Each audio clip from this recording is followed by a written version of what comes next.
Dale. Doctor Goya, ¿cómo fue su inicio con el mundo de las letras? Como supongo yo, la mayoría de la gente que se dedican a estas cosas, el inicio fue la lectura, el descubrimiento de algunos libros, de algunos autores que me apasionaron y que me llevaron por esa senda.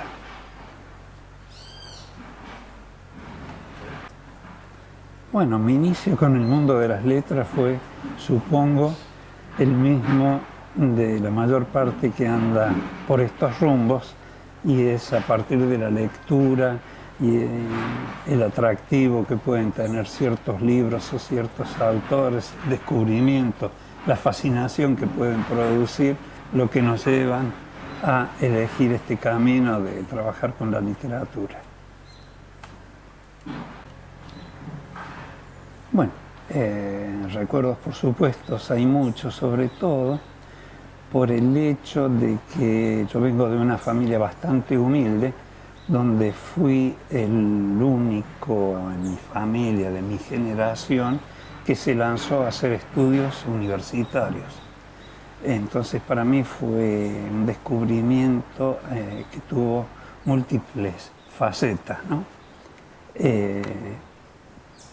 El recuerdo más agradable que guardo es lo que aprendí, es decir, porque realmente creo que estudié con verdadera pasión, y los recuerdos, más allá de las amistades que pude hacer, fue el descubrimiento real de la literatura, y lo que recuerdo con más entusiasmo son algunos libros que descubrí, algunos profesores que me dieron enseñanzas que guardo hasta hoy, y en un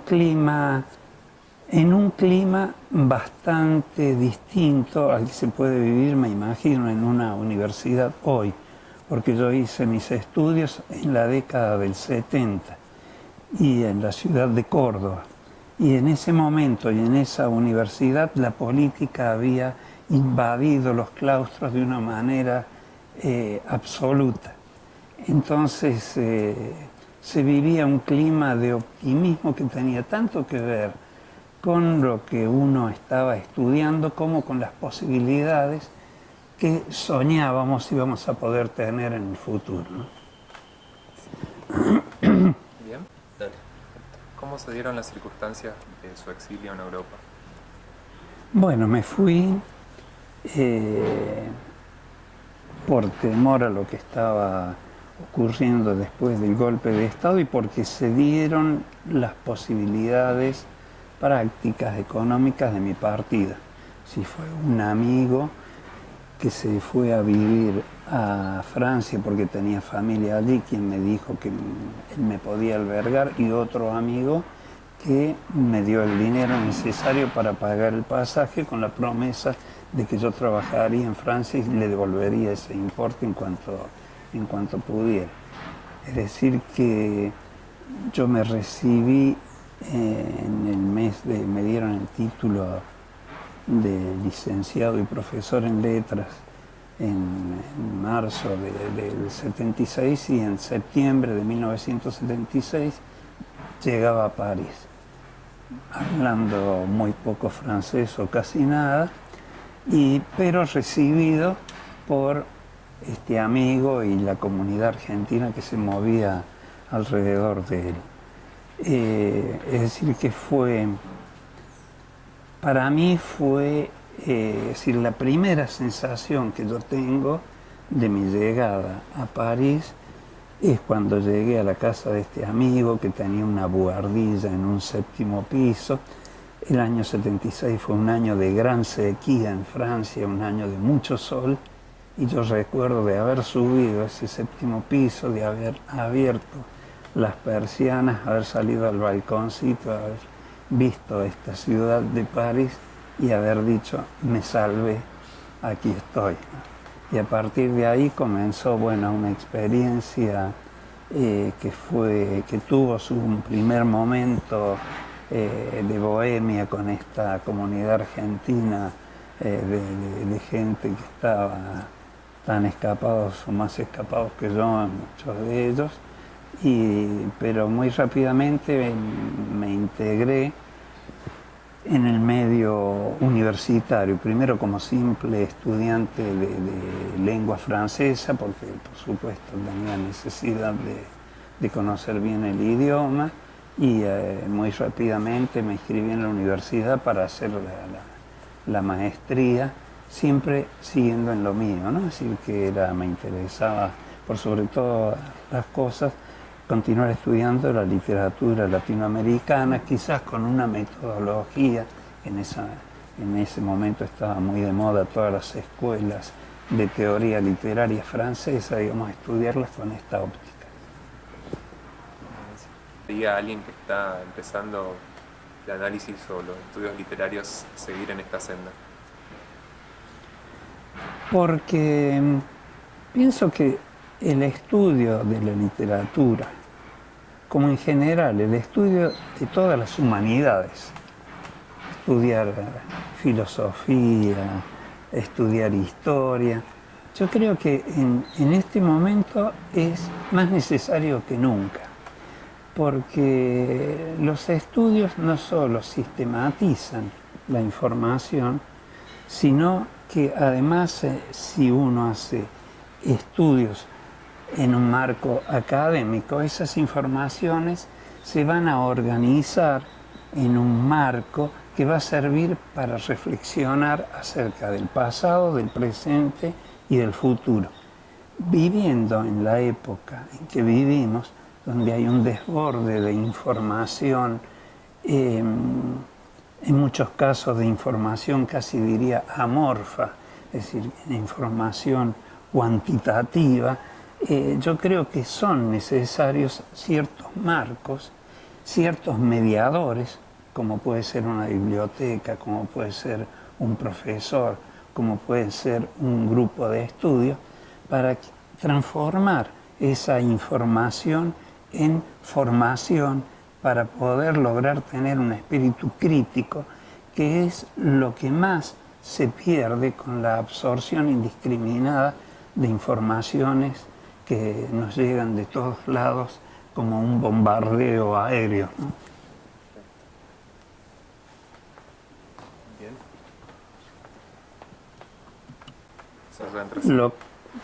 Lo conecto con la parte sobre los orígenes de la colección de archivos y su desarrollo hasta la actualidad.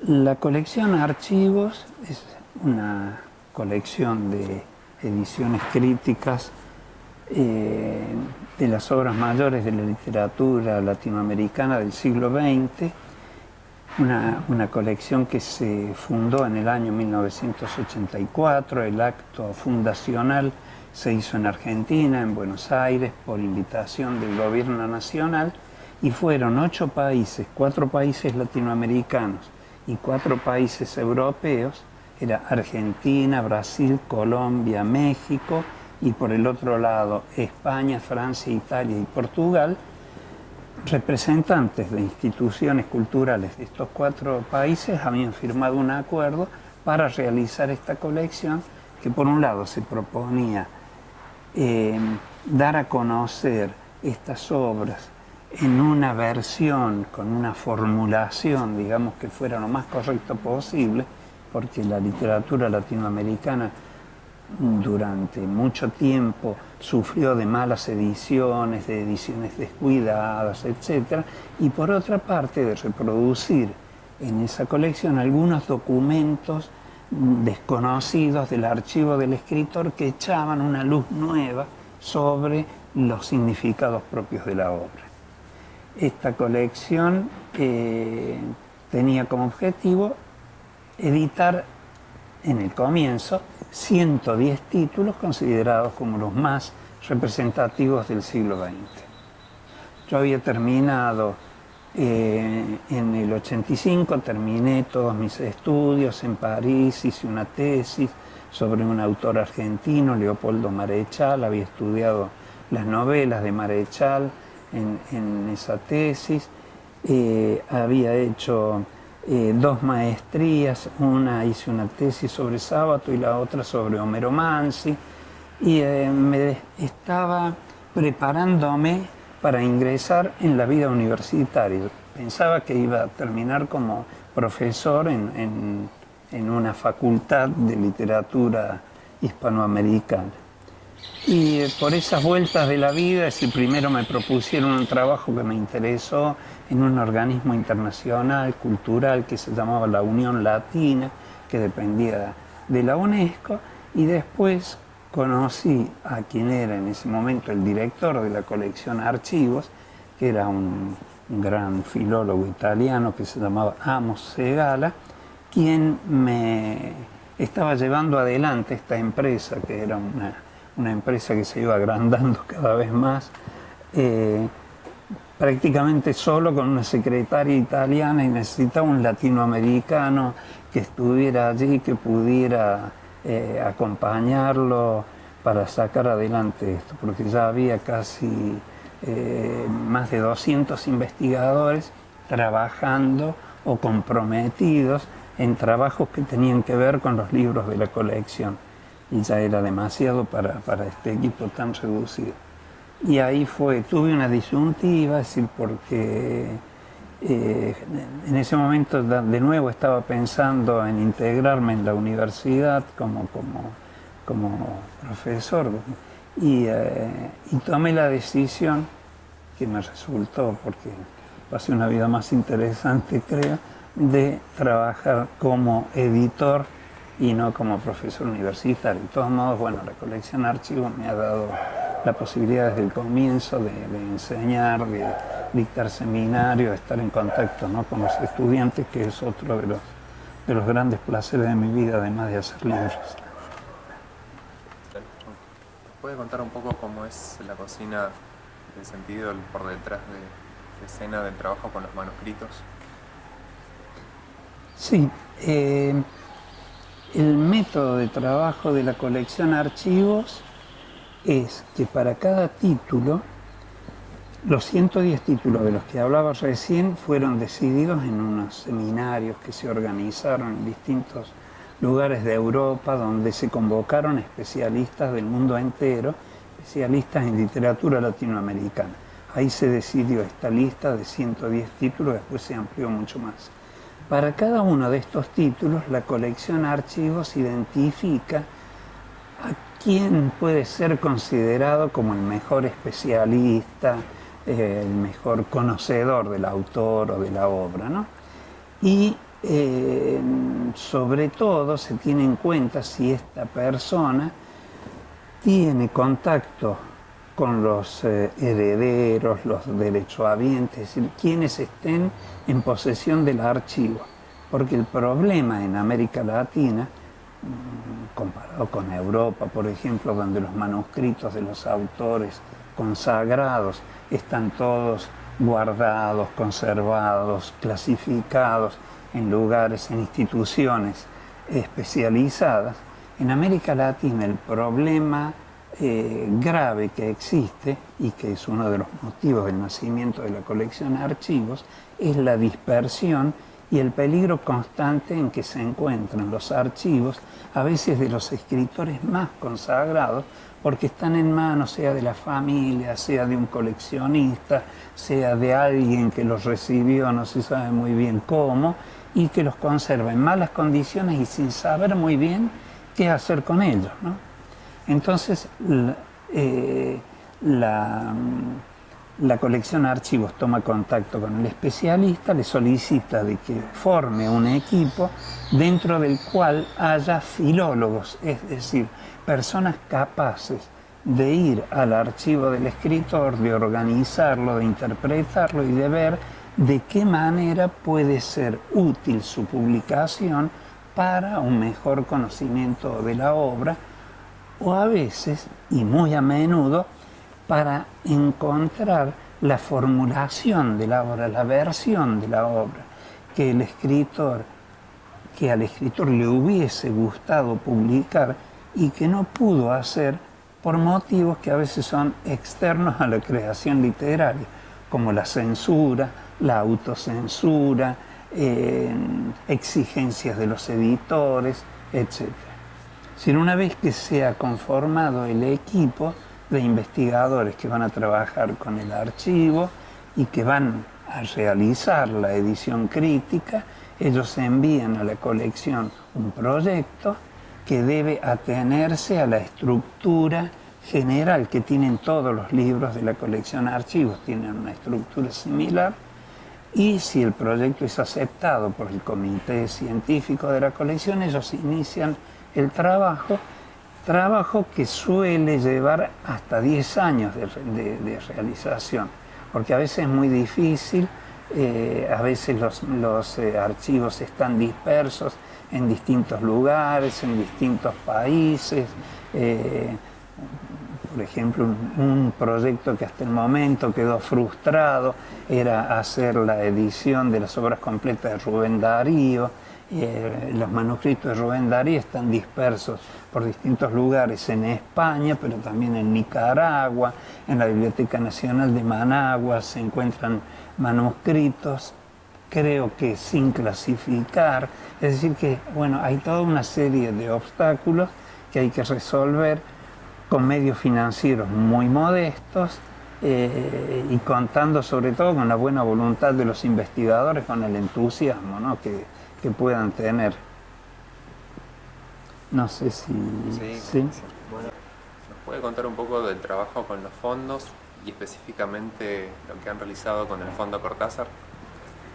En un momento, para entender lo de los fondos, en un momento la colección Archivos, que funcionaba, como les dije, en París, se trasladó a la ciudad de Poitiers, porque empezamos a trabajar con la Universidad de Poitiers y el equivalente del CONICET. Permiso. Sí. A ver. No. ¿Te aparece el sonido? Sí. Ahí volvió. Ahí está. ¿Puedes contar entonces un poco el trabajo con los fondos y específicamente el trabajo con el Fondo Cortázar? En el año 1995 la colección Archivos, por motivos estratégicos, se trasladó de la ciudad de París a la ciudad de Poitiers y la colección pasó a ser un programa vinculado con la universidad de esa ciudad y con el CONICET francés que se llama CNRS. Cuando llegamos con Silvillo Serán, que es mi colega dentro de la colección Archivos, después de que se retirara a Mosegar, de que se jubilara, nosotros retomamos el proyecto, continuamos el proyecto editorial. Cuando llegamos a Poitiers nos integramos en un centro que se llama Centro de Investigaciones Latinoamericanas, centro que existe desde los años 60 en esa ciudad. Y descubrimos que en ese centro existían archivos que escritores latinoamericanos habían depositado por distintos motivos. Había uno de los archivos, nosotros llamamos fondos, ¿no?, cuando no están publicados ni clasificados. Un fondo, por ejemplo, de literatura brasileña de Cordel, que era uno de los más grandes del mundo y que un profesor francés que había investigado en Brasil y se había enamorado de este tipo de literatura popular, había recogido durante años y depositado en el Centro de Estudios Latinoamericanos de Poitiers. Era una de las colecciones más grandes del mundo, es la segunda. Cortázar, por amistad con quien era entonces el director del centro, que fue un gran difusor de literatura latinoamericana en Europa en los años 60 y 70, que se llamaba Alain Sicard, gran especialista de Neruda y de Vallejo, llevó a Cortázar a Poitiers en 2 o 3 ocasiones y organizó congresos alrededor de su obra, es decir, difundió muchísimo la obra de Cortázar. Y Cortázar, por amistad, en un momento en que vio que su pequeño departamento parisiense estaba a punto de derrumbarse por la cantidad, las toneladas de papeles que acumulaba, porque él coleccionaba todo lo que se escribía sobre su obra. Tenía cajas de supermercados repletas de artículos, recortes de diarios, tesis de doctorado, documentos de todo tipo que los que escribían sobre su obra le enviaban o él coleccionaba, los juntaba, los encontraba por distintas vías. Cortázar en un momento decide que se quiere sacar de encima esta colección de escritos sobre su obra y toma la decisión de donarlas a la Universidad de Poitiers, al Centro de Estudios Latinoamericanos que dirigía su amigo Alain Sicard. Como él hubo otros escritores, el escritor chileno Carlos Droguet, que estaba exiliado en Suiza. También el Centro de Estudios Latinoamericanos de Poitiers organizó 2 congresos sobre su obra y él, poquito antes de morir, decidió entregar su archivo completo, que comporta un número incalculable de versiones de obras editadas y muchísimas obras que han quedado inéditas. Del mismo modo, la nieta del gran pensador venezolano Rufino Blanco Fombona pasó por Poitiers, asistió a un congreso y dijo: yo tengo en valijas todos los manuscritos de mi abuelo, no sé qué hacer con ellos, me gustaría depositarlos aquí porque veo que se estudian, que se organizan, y así se fueron creando un conjunto de fondos literarios, de archivos literarios en esa pequeña ciudad del sudoeste de Francia, inesperadamente. Y cuando nosotros llegamos para continuar con la colección de archivos, nos dimos con que estaban estos armarios repletos de manuscritos y de documentos que eran interesantes para el conocimiento de la literatura latinoamericana. Tuvimos la idea de crear un sitio especializado que llamamos los archivos digitales del Centro de Estudios Latinoamericanos y comenzamos a digitalizar esos documentos y a ponerlos a disposición de los investigadores en ese sitio, que es un sitio abierto donde cualquier persona interesada puede ir y ver directamente cada hoja manuscrita que se encuentra en los fondos.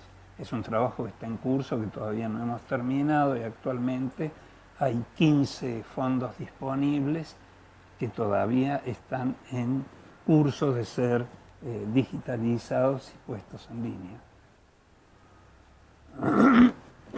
Sí, bueno, un contacto que tenía previo con la UNAM antes de la actual visita. Bueno, este sería el tercer contacto que tengo con esta universidad. Asistí primero a una reunión de un equipo de investigaciones con el cual habíamos tomado contacto, que es el equipo de investigación que trabaja con manuscritos de escritores del noreste argentino, que dirige la profesora Carolina Repeto, que se llama Mundo Escrito.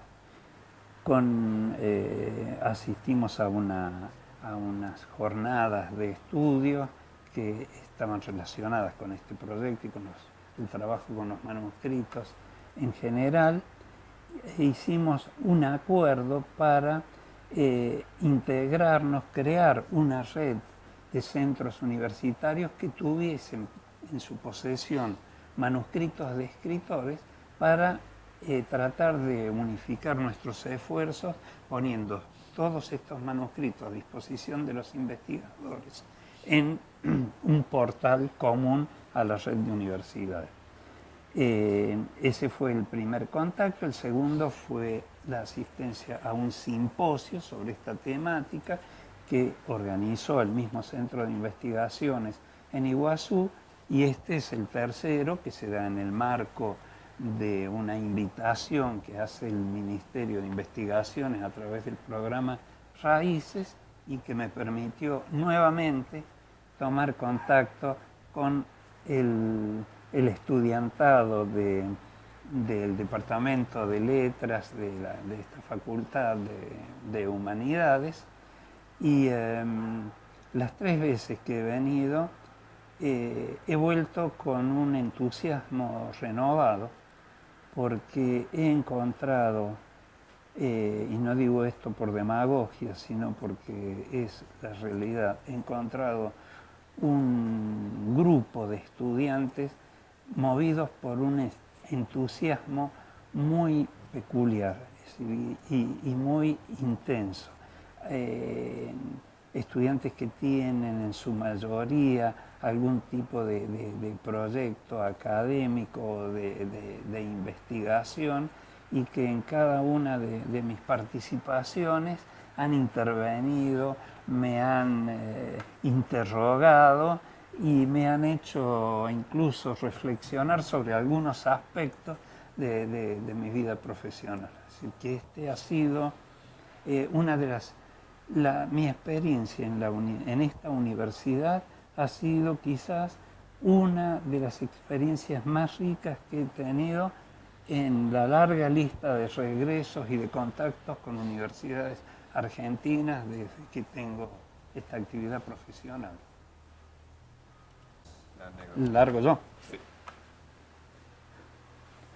Como prueba de el poco interés que las instituciones oficiales tienen por los archivos y manuscritos de escritores, les podría contar, por ejemplo, lo que nos ocurrió cuando vinimos de Francia con un equipo de digitalización que nosotros llamamos el equipo nómade, es decir, está compuesto en paraguas de luces y una cámara que nos permite digitalizar en cualquier rincón que nos pongan con una mesita. Vinimos a Argentina a digitalizar los manuscritos del Martín Fierro, porque íbamos a hacer una segunda edición en la colección Archivos y queríamos integrar los manuscritos. Entonces llegamos a Buenos Aires, los manuscritos de la primera parte del Martín Fierro habían sido encontrados años antes en una libreta que encontró una maestra en Salta, una libreta que estaba en muy mal estado. Esto es un paréntesis que hago para insistir aún más en la falta de interés. Esa libreta era completamente inutilizable porque estaba pegada por la humedad y porque la familia que la conservó la había guardado dentro de un papel de diario. El papel de diario se acidificó y contaminó la propia libreta. Entonces, cuando los investigadores que querían conocer, era el único manuscrito existente de la primera parte del Martín Fierro, los investigadores, cuando quisieron conocer el contenido de la libreta, solicitaron a diversas instituciones oficiales argentinas los miserables $2.000 que pedía el restaurador para hacer un trabajo extraordinario, y ninguna institución accedió.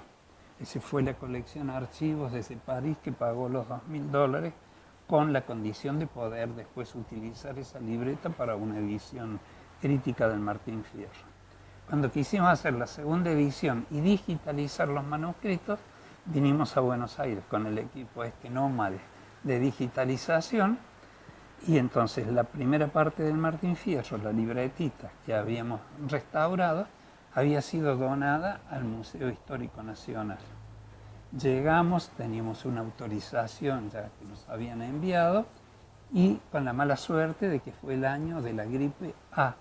Entonces había un asueto administrativo, pero los empleados estaban en el museo, salvo que estaba cerrado al público. Entonces solicitamos la autorización para digitalizar la libretita, nos dieron la libreta, instalamos todo este aparato y comenzamos a digitalizar, y todos los empleados que no tenían nada que hacer porque el museo estaba cerrado nos habían rodeado. Entonces había un empleado que se iba a unos anaqueles cerrados que había en el Museo Histórico, y volvía con una enorme carpeta y la abría y nos decía: miren señores, estos son documentos de Bernardino Rivadavia, y pasaba los ojos sin ningún tipo de cuidado. ¿No querrían ustedes digitalizar estos otros documentos? Y nosotros estábamos horrorizados con Silvia y decimos: no, por favor señor, deje esos documentos que se le van a romper, para mostrarte de que hay a veces una falta de conciencia de ese valor. Y luego nos trasladamos rápidamente a La Plata, porque la segunda parte del Martín Fierro, los manuscritos, están en el Museo Provincial de La Plata. Llegamos al archivo provincial y ocurría lo mismo, era asueto administrativo por la gripe A, nadie nos conocía, nadie se había enterado que llegábamos, pero bueno, parlamentando, nos pusieron en una habitación y nos trajeron los manuscritos de la segunda parte, que son cuadernos escolares, muy bien conservados, en cajas forradas en tela, con huequitos para que pase el aire, todo perfectamente conservado, salvo que nos dejaron solos durante toda una mañana en una oficina que estaba en la planta baja y abrieron todas las puertas porque hacía calor, es decir, que estábamos a 2 metros de la vereda con todas las cajitas, con los manuscritos de Martín Fierro, solos, sin que nadie supiera quiénes éramos en realidad. Es decir, que nada, si hubiéramos sido deshonestos, nada nos hubiera costado agarrar las cajitas y salir a la vereda que estaba allí e irnos, ¿no? Es decir, que son esa falta de conciencia quizás del valor que pueden tener, valor histórico, pero también valor para el conocimiento actual de la literatura, todos estos archivos literarios, ¿no? Y de los peligros que a veces corren por falta de conciencia de los responsables de estas instituciones, ¿no? Que fue uno de los motivos por los cuales se creó esta colección de archivos. ¿Sí? Balances. ¿Empiezo? Sí. Ah, muy bien. Bueno, en realidad yo no puedo hablar de objetivos o sueños que se cumplieron, porque jamás hubiese imaginado hacer el trayecto que hice, que fue bastante heterodoxo con respecto a lo que se puede esperar de un egresado de una facultad de letras, que en general termina dedicándose o a la enseñanza o a la investigación. A mí esto de dedicarme a la edición y a la edición de manuscritos me llevó por caminos que desconocía absolutamente y para los cuales no estaba ni preparado ni me había destinado. Así que yo no cumplí con sueños de adolescente o de joven, sino que me creé un itinerario, un trayecto que me complace enormemente.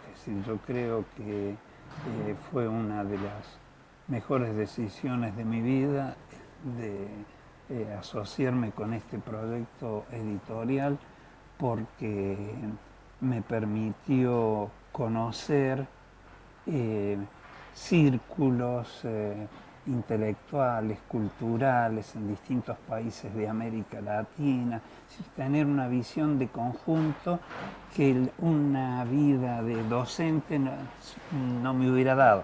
Me hubiera dado sin duda otro tipo de satisfacción, pero en lo que estoy haciendo yo siento que hay un aprendizaje permanente, un deslumbramiento permanente, porque esto de descubrir nuevos archivos, dar con manuscritos desconocidos, con obras inéditas desconocidas, el contacto con incluso con los familiares del escritor, todo esto hace que sea una vida muy rica en experiencias no solo intelectuales, sino también humanas, ¿no? Es decir, como que vivo dentro del medio literario y esto es una vida que para mí ha resultado enriquecedora y muy agradable, sin duda.